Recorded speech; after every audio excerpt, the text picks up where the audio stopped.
Hace 4000 años el Creador del universo hizo un pacto eterno con Abraham. Toda la tierra, desde el Éufrates hasta el Nilo, pertenece a los hijos de Israel. Ondas de choque sacudirán la tierra cuando el cielo descienda para cumplir esa promesa. El Golfo de Aqaba, o como es llamado en las escrituras hebreas, el Yam Suf. Esta masa de agua cubre un desfiladero submarino que es más grande que el Gran Cañón. Fue aquí, en el antiguo puerto marítimo de Etzion-Geber, cerca de Eilat, donde el rey Salomón construyó su patio de la marina. De acuerdo a las escrituras hebreas, esta es la misma masa de agua, el Yam Suf, el mar de juncos, traducido incorrectamente Mar Rojo, que Moisés partió cuando llevó a los hijos de Israel desde Egipto al monte Sinaí en la tierra de Madián. Toda la caballería egipcia fue destruida en su intento de perseguir a Moisés a través de este mismo mar. Recientemente, un equipo de científicos usando cámaras robóticas submarinas filmó los restos del ejército y los carruajes de Faraón incrustados en coral, esparcidos alrededor de 1,5 millas en el fondo del mar de juncos. Soy Michael Root. Prepárese para un rudo despertar.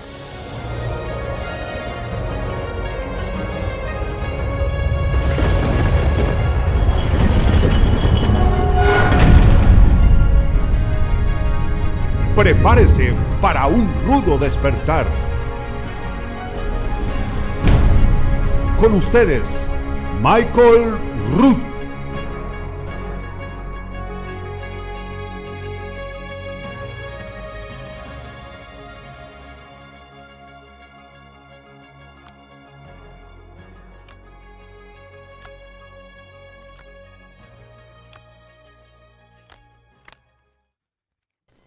Este es el rollo de los primeros 5 libros de la Biblia. En hebreo se le llama la Torá. Torá significa las instrucciones. La Torá registra que el Creador habló directamente a un hombre llamado Abraham y le dijo que saliera de la tierra de los caldeos, también conocida como Babilonia, la cual estaba completamente sumergida en la adoración pagana al dios Sol. Por su obediencia, Abraham se le prometió que su descendencia heredaría toda la tierra desde el río Éufrates, hoy en día Irak, hasta el Nilo en Egipto. El nombre del primer libro de la Torá, Génesis, en hebreo es Bereshit, que significa en el comienzo. Registra cómo la descendencia de Abraham vino a morar en la tierra de Misraín, conocida hoy como Egipto.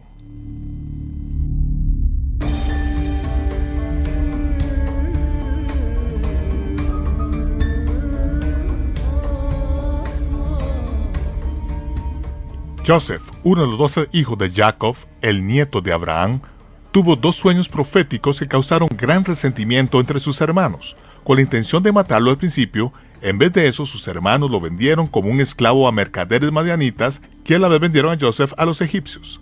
Después de muchos años, Joseph fue citado ante el trono de Egipto a interpretar un sueño muy preocupante de Faraón.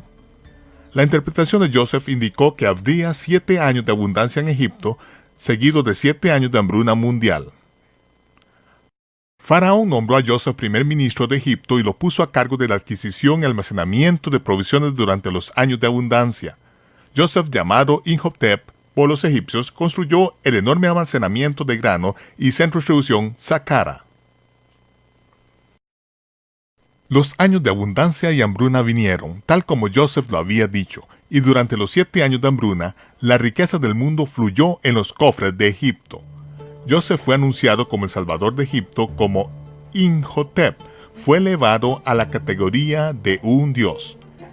El padre y los hermanos de Joseph y sus familias fueron transportados por una caravana real desde su casa azotada por la hambruna en Canaán, fueron traídos a la tierra de Egipto, donde se les dio la tierra más selecta en el imperio, la tierra de Goshen, en el fértil delta del Nilo. El segundo libro en la Torá, Shemot o Éxodo, documenta la historia de los israelitas a quienes Joseph trasladó a Egipto y cómo se convirtieron en esclavos. La Torá registra de cómo el Todopoderoso los libertó de esclavitud y los trajo al monte Sinaí a enseñarles a gobernarse a ellos mismos de acuerdo a sus instrucciones. En las generaciones sucesivas después de Joseph, los hijos de Israel florecieron, y los egipcios se asustaron de que ellos fueran más grandes que Egipto.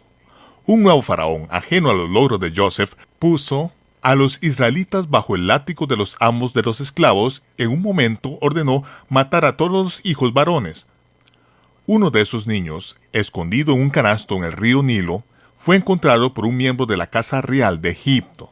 Se le llamó Moshe, que significa sacado del agua, y fue criado en la corte de Faraón. El libro de Shemot registra que Moisés, mató a un egipcio que golpeó a uno de los esclavos hebreos. Para salvar su propia vida, Moshe huyó de la tierra de Egipto, evadiendo exitosamente las patrullas militares egipcias mientras hacía la ruta de las especias a la tierra de Madián, la esquina noroeste de lo que ahora se llama Arabia Saudita.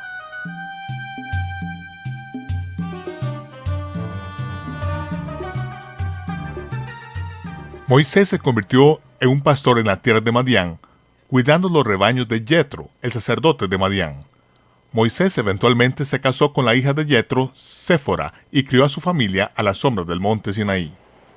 Un día, 40 años después de huir de Egipto, la atención de Moisés fue capturada por una zarza que parecía arder sin fin, sin ser consumida. Cuando se acercó a mirar esa maravilla, Yahweh habló a Moisés desde la zarza ardiente y le instruyó a regresar a Egipto a liberar a los hijos de Israel de esclavitud. Moisés tenía que llevar de vuelta a Israel a esa misma montaña, a Madián, para adorar al Dios de sus padres. Moisés regresó a Egipto y le pidió a Faraón que le otorgara a Israel la libertad de viajar 3 días al desierto y hacer sacrificio al Dios de sus padres. Y ellos necesitarían llevarse todos sus rebaños y posesiones con ellos. El faraón era dueño de ese pueblo. Él no los iba a perder de vista. Él dijo que no conocía al Dios de Israel. Bueno, una serie de plagas durante los próximos meses cambiaría esa declaración, ya que el Dios de Israel diezmó a la tierra de Egipto y expuso a sus dioses paganos como invenciones humanas. La última de las 10 plagas mató a los primogénitos de la tierra de Egipto. Solo aquellos que siguieron las instrucciones de Moshe se salvaron. Ellos tenían que llevar a su casa un cordero o un macho cabrío sin mancha de 1 año y prepararlo por 4 días. A última hora de la tarde del 14 del mes de la Semana Aviv, tenían que matar el cordero y poner su sangre en los postes y los dinteles de sus casas. Después de la puesta del sol, ellos tenían que comerse el cordero con hierbas amargas y pan sin levadura. Se comieron la comida de pie, con sus abrigos puestos, sus bastones en la mano y listos para salir en las primeras horas de la mañana. Alrededor de la medianoche, la muerte pasó por encima de las casas de los israelitas y de los gentiles que fueron obedientes a las instrucciones, pero hubo muerte en casi todos los hogares egipcios. A la mañana siguiente, la multitud mixta de israelitas y gentiles obedientes dejaron la tierra de Goshen y se reunieron para su viaje a la ciudad de Sucot. Explicación rudimentaria. Sucot en hebreo significa tienda o tabernáculo.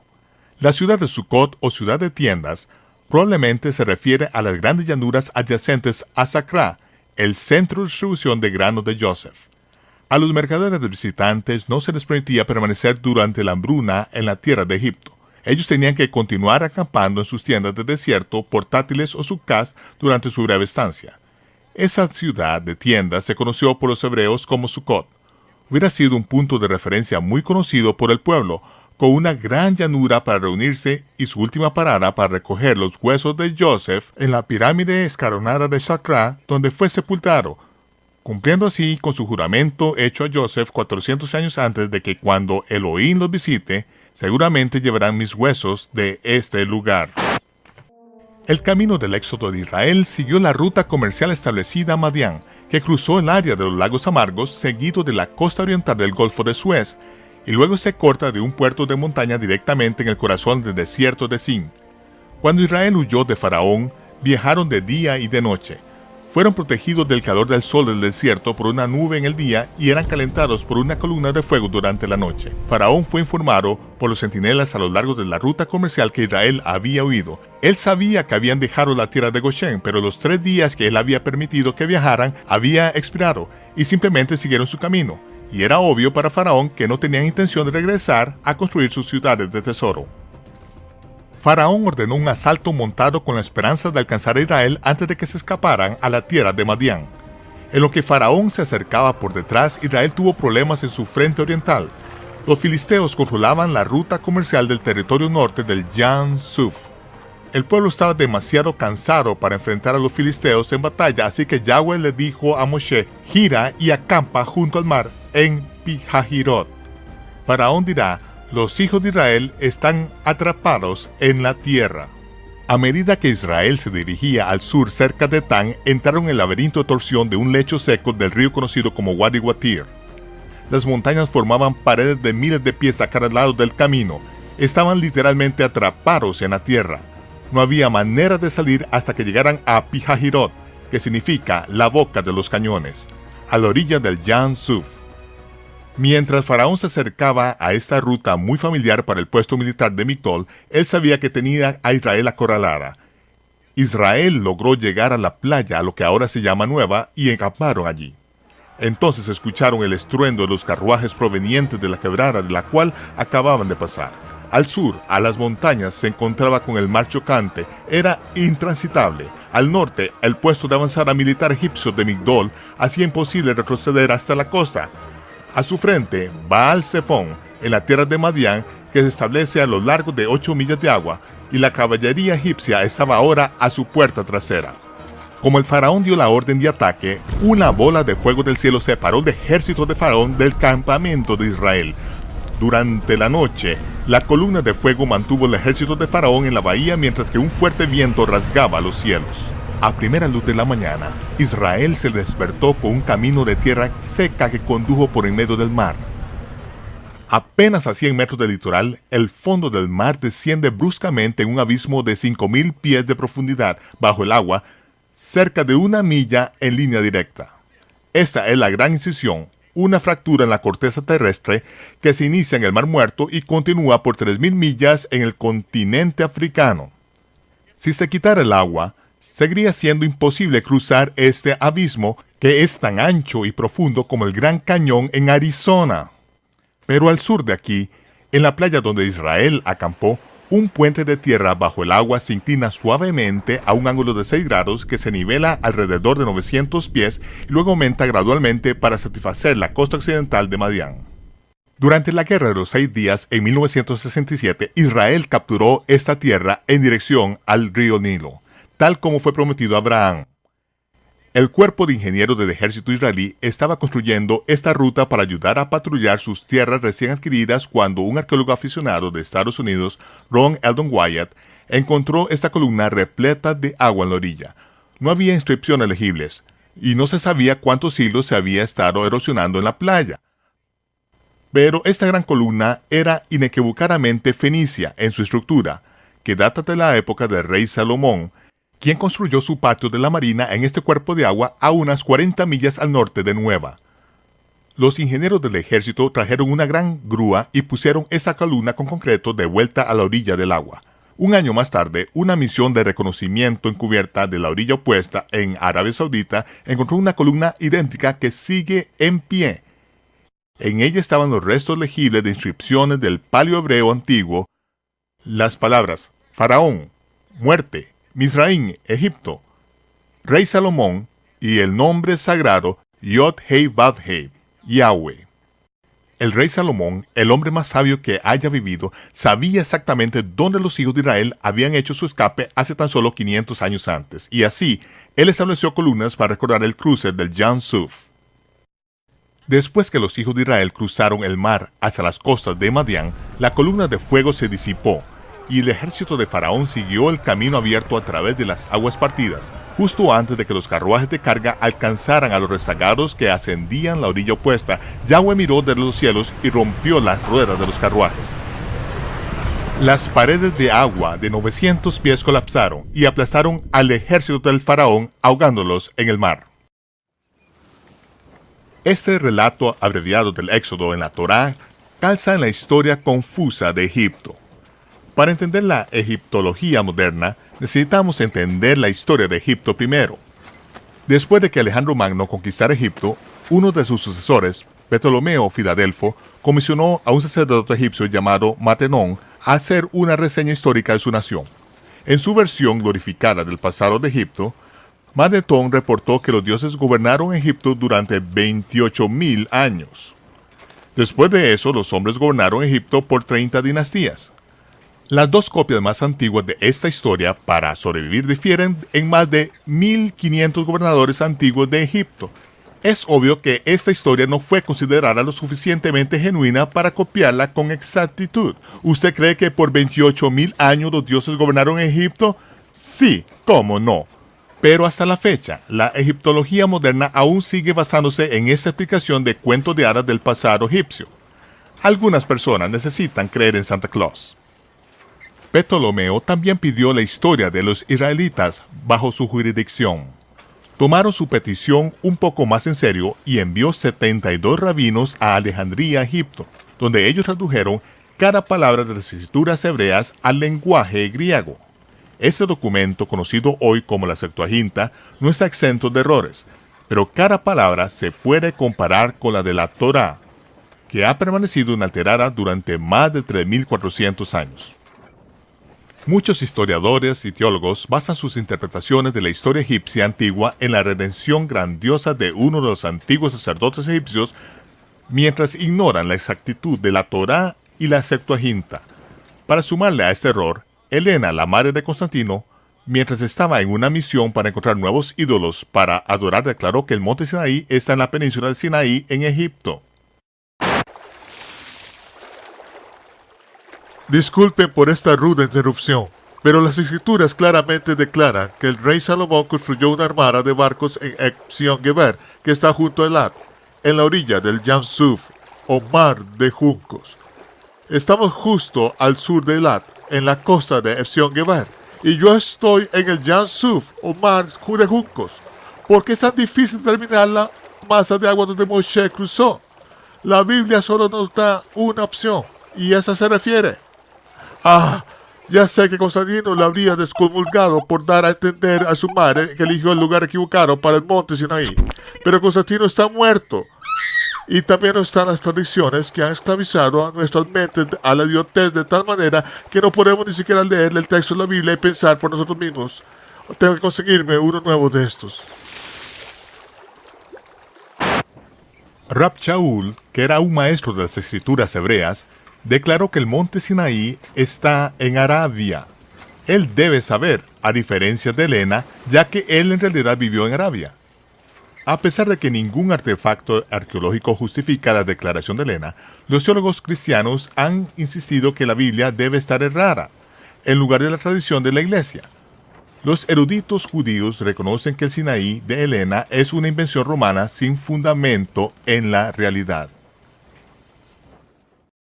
Partes de carruaje, armas de guerra y los restos humanos y de caballos se habrían disuelto hace mucho tiempo en las profundidades salubres del Yam Suf. No esperaríamos encontrar ningún vestigio de las ruinas del campo de batalla del ejército de Faraón después de 3.400 años en el mar, a menos que hubiera una manera natural que los artefactos se conservaran en entornos de agua salada.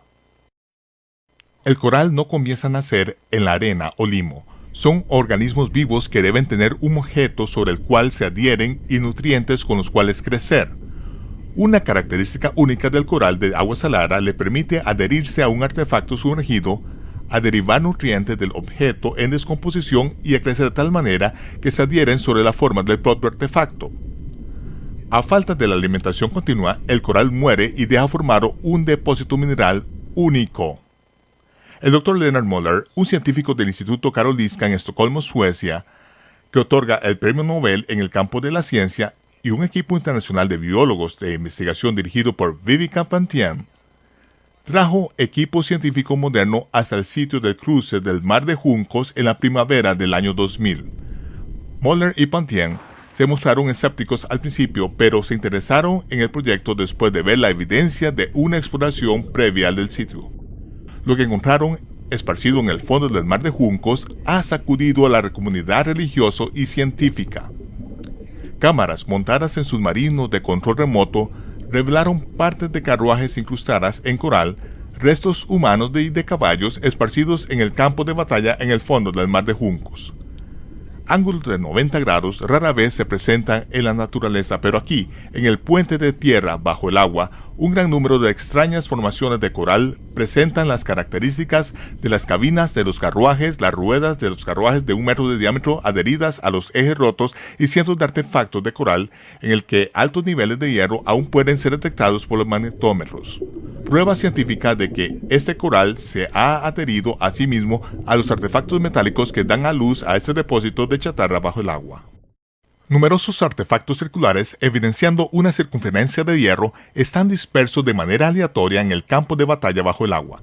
Miden aproximadamente 1 metro de diámetro, las mismas dimensiones de las ruedas de los carruajes encontrados en la tumba de Tutankamón.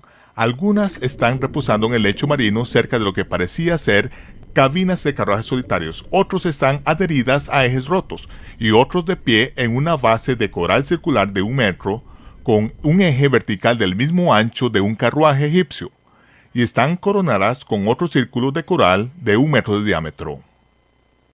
Incluso un principiante puede ver fácilmente que no se trata de formaciones de coral natural. Después de que Israel devolvió el Sinaí a Egipto en 1982, una rueda de carruaje de 8 rayos fue removida del fondo del mar y llevado a Cairo para ser examinado. El director del Departamento de Antigüedades de Egipto, Nasif Mohamed Hassan, inmediatamente identificó el artefacto como una rueda de carruaje del 18ª dinastía, una equivalencia idéntica a la rueda del carro de conservados en la tumba de Tutankamón. Parte de los carruajes de la 18ª dinastía en el fondo del Mar de Juncos encajan perfectamente en las inscripciones en el santuario de granito de El Arish en la década de 1860. Las inscripciones indican que el faraón Tom desapareció en un remolino en Pihahirot en una batalla contra un dios. Pihahirot es el mismo lugar que las escrituras hebreas reportan la desaparición de Faraón. El libro de Shemot, Éxodo, registra que Israel estaba construyendo una ciudad de tesoros para el faraón llamado Pitón, ciudad de Tom. Al momento del Éxodo, Tom era el faraón del Éxodo, no Ramsés o Jules Briner. Las partes de los carruajes del Jan Suf y las inscripciones de El Arish contradicen la egiptología moderna. Así que la toma posterior de los artefactos del lugar de paso para el análisis científico fue prohibida inmediatamente, y la rueda del carruaje de 8 rayos fue enterrada rápidamente en los archivos de antigüedades de Egipto. Esta rueda de carruaje de 4 rayos enchapada en oro fue fotografiada y enterrada en el lugar con una boya de señalización cercana. Así como no estará perdida para los egipcios, permanecerá sumergida hasta que la península Sinaí sea retornada a Israel. La madera ha decaído por completo, pero el eje de metal está incrustado en coral. Debido a que el coral no se adhiere al oro o a la plata, este ejemplar invaluable permanece intachable por el tiempo. Imágenes egipcias muestran consistentemente al faraón guerreando desde su carruaje real equipado con oro, con ruedas de carruaje de 4 radios, ni siquiera una opción del mercado de segunda de los carruajes de guerra normales de la época. Una fuerte evidencia de que esta es realmente una de las 2 ruedas de carruaje que Faraón Tom cabalgó hasta su muerte. Para muchas personas, encontrar el verdadero lugar de paso del Mar de Juncos es una mala noticia. La bendita ignorancia ha muerto y usted reconoce que el Creador se ha revelado a sí mismo por medio de su pueblo y sus profetas. Pero esto es una buena noticia para aquellos que verdaderamente creen en el Dios de Israel y obedecen sus mandamientos. Aquí, en el fondo del Jan Suf, reposa la evidencia de que el Creador ha actuado en el nombre de su pueblo en el pasado. Prueba de que usted puede contar con su promesa de que en los últimos días Él llevará a cabo un milagro que hará que la partición del Mar de Juncos sea algo pequeño en comparación. Soy Michael Root, invitándole a que nos acompañe la próxima vez en Un Ruto Despertar. Y nos vemos cuando se despeje el humo.